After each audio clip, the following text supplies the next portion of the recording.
shut up. If you can't listen to what I say, get out.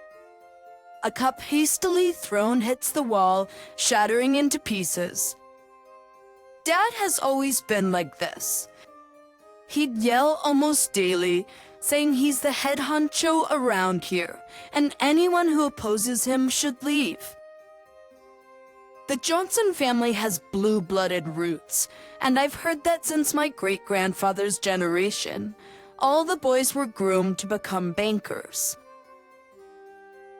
It's true for Dad that prestigious lineage is a point of pride. As the eldest son of such a family, I was an average Joe in both academics and sports, far from the shining star. Constantly butting heads with Dad's beliefs surely didn't make me his favorite. He'd call me a fool, a disappointment, and the black sheep of the family. But no matter what he said, my beliefs never wavered. Dad's adamant belief was my son will definitely enroll in the prestigious local university and graduate from its affiliate school, starting from kindergarten. No other path is acceptable. I'm sure the university is indeed prestigious, having produced many renowned individuals. However, no matter how good a university is, if it doesn't offer what you want to learn, there's no point.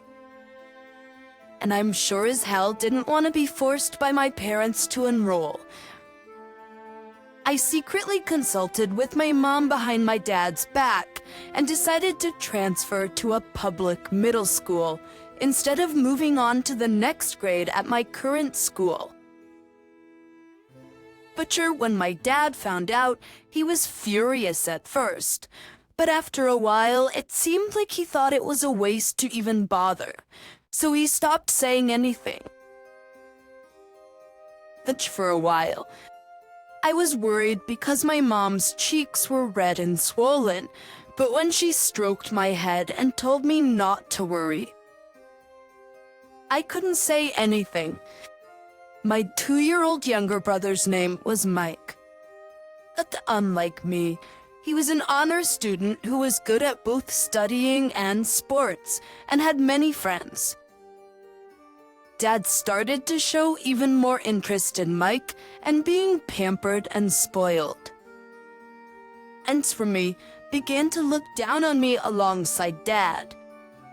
Little by little, I felt like I didn't belong at home, and my return times became increasingly late. The only reason I didn't leave home was for my mom, who's my only ally. Dad was very chauvinistic, and Mom, who had been oppressed for years, was always scared. One day, when I saw my mom crying after being hit by my dad, I told her, "Let's run away from here." But Mom just shook her head and said, "We have to endure until you guys become adults." Mom, who got married young, had never worked before, and with her parents passed away, she had no place to return to. If it's just living on my own, I could live by myself. If it's just living on my own, I could live by myself, but I can't raise kids on my own. I'd rather get hit than be separated from my beloved children.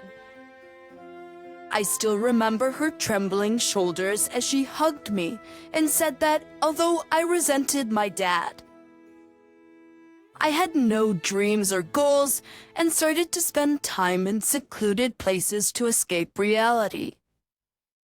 Reading books in the corner of a churchyard or casually climbing a nearby hill. One day, after a chance encounter, I found a purpose. I started working without going to college, and in the blink of an eye, 8 years passed. Well, I don't earn a high salary and the job is tough. I'm truly happy working alongside a fantastic mentor and doing what I love. I often had to be away from home because of work, but at Mom's request. I've always made it a point to spend New Year's at home. As midnight approached on New Year's Eve, when I got home from work, my dad and Mike were having a drinking party, their faces flushed with alcohol. Hey, William, working this late. Thummy sure have a hard time with work. That suits you. My tirelessly caring mom goes unnoticed, while my damn father, who disdains me, bursts into crude laughter. I really want to get out of this place right away, but right now, I can't afford to support my mother. Frustrated, grinding my teeth. Mike, who'd been laughing alongside my father, finally spoke up. Hey, I got a job offer from Dad's bank. Unlike you, I'm competent. Heading for a Johnson, don't you think? Unk on liquor he's not used to, he's slurring, and yet he manages to be so snide. Same bank as Dad, huh? I feel sorry for the people working there with these jerks.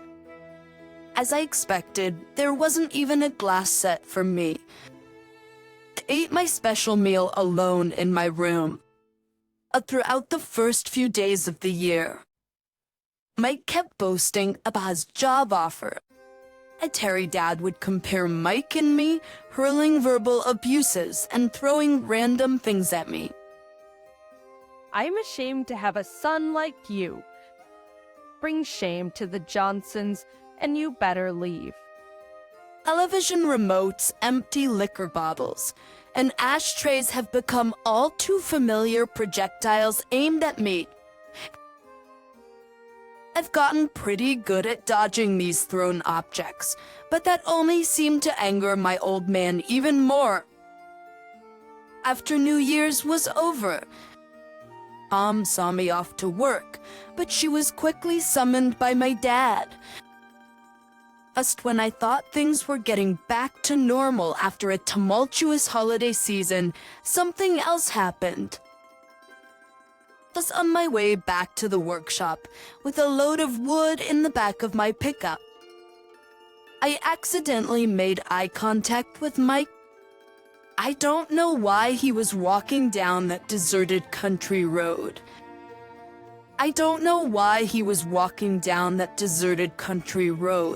But he burst into laughter upon seeing me. It's so funny. Look at you, doing some dirty manual labor. Guess that's all dimwits like you are good for. Looking at the wood in my truck, he probably thought I was a logger or carpenter and kept making condescending remarks about manual labor. I considered ignoring him and moving on, but my mentor in the passenger seat spoke up. Hey now, don't mock this young man and don't belittle someone's profession. Mike, clearly irritated by my mentor's calm demeanor, shot back. Shut up. At your age, you're still working just to make ends meet. Who are you to act all high and mighty? This guy mocking me is one thing, but to disrespect my mentor too. As anger welled up inside me, I impulsively tried to get out of the car and confront him, but my mentor held me back. William, stop it. Your hands aren't meant for this. Those words snapped me back to reality, and I regained my composure. He is right. If I lashed out now, I'd never be better than him. Still huffing, I glared at us. I simply told him, "You're gonna regret this," and pressed the gas pedal. "What's the big idea leaving like that?" he shouted, and then I heard a loud thud. Wondering what he had thrown this time, I saw a dented empty plastic bottle rolling in the back of the truck. Well, no use getting upset over it now. Like time to move on.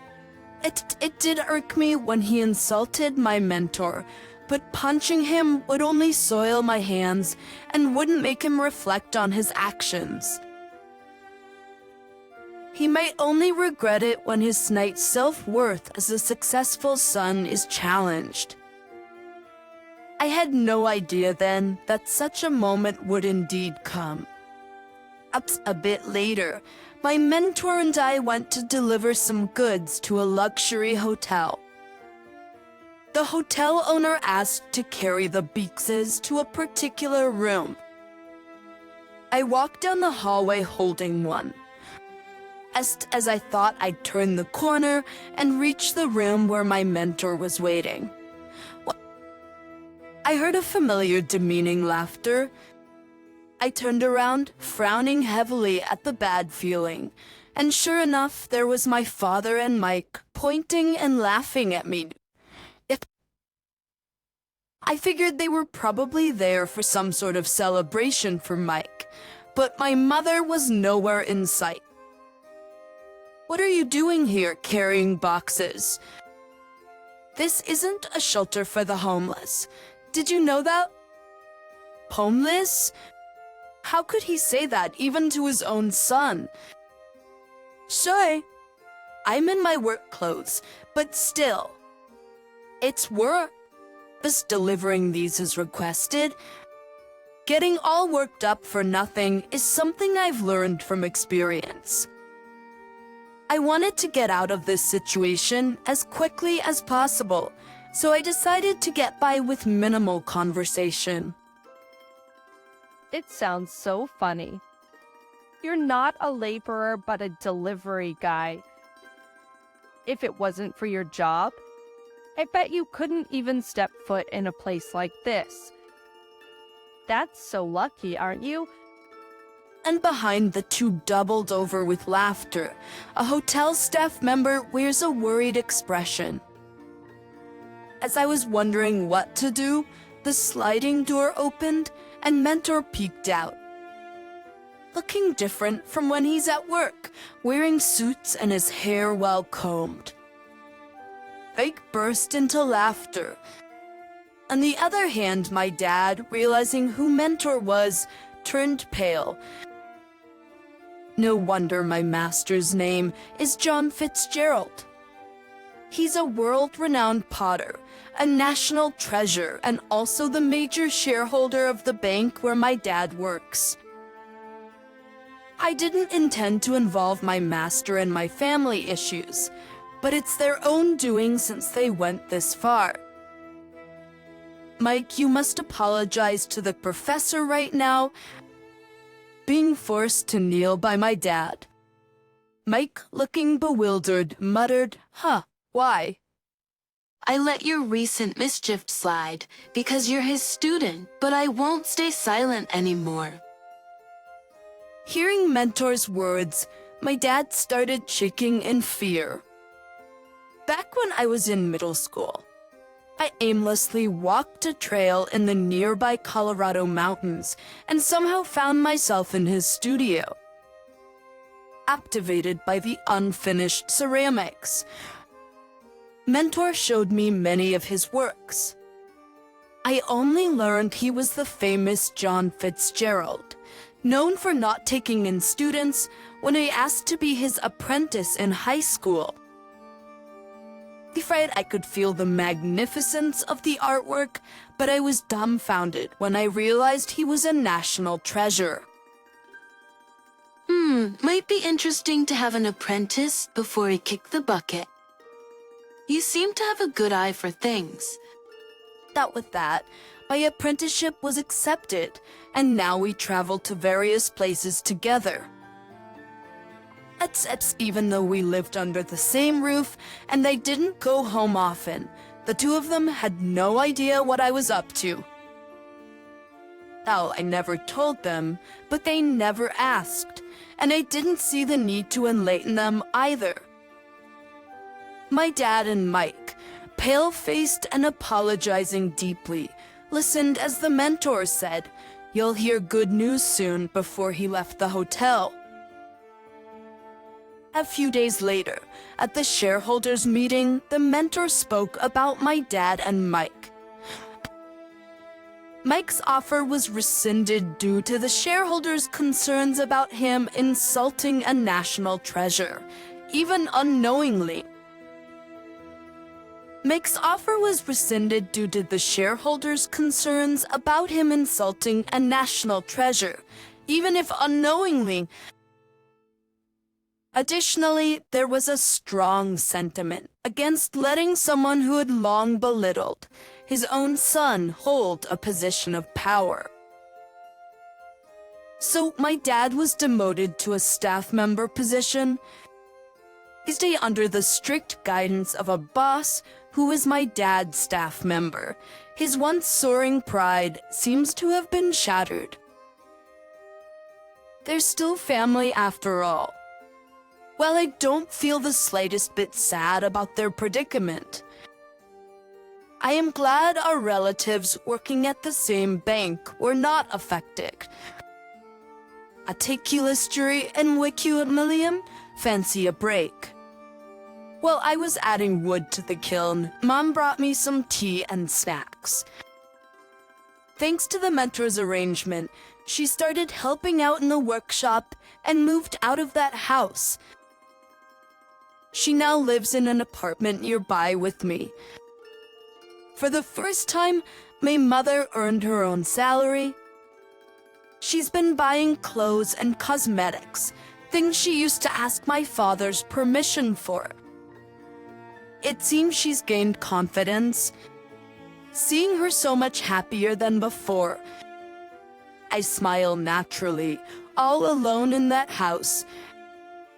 My mom persevered for the sake of her kids. She was worried about Mike until the very end, but influenced too much by my dad, Mike no longer heeded her words. Even if my dad and Mike change in the future, it's doubtful that Mom and I will ever go back. Now, as for my life as a potter, I've finally started to shape the things I want to create. Thanks to my mentor's connections, I've been getting opportunities to showcase my work at reviews and exhibitions. My name is gradually getting recognized in the industry, and there have been visitors who have taken a liking to my creations. And it's rare to get direct feedback, so hearing about people's tastes and their perspectives on beauty is enlightening. The value of a piece is determined by its viewer, but a creator has their own ideals too. I want to create something even more beautiful, something that resonates deeply with people. That pursuit is the essence of my life as a potter.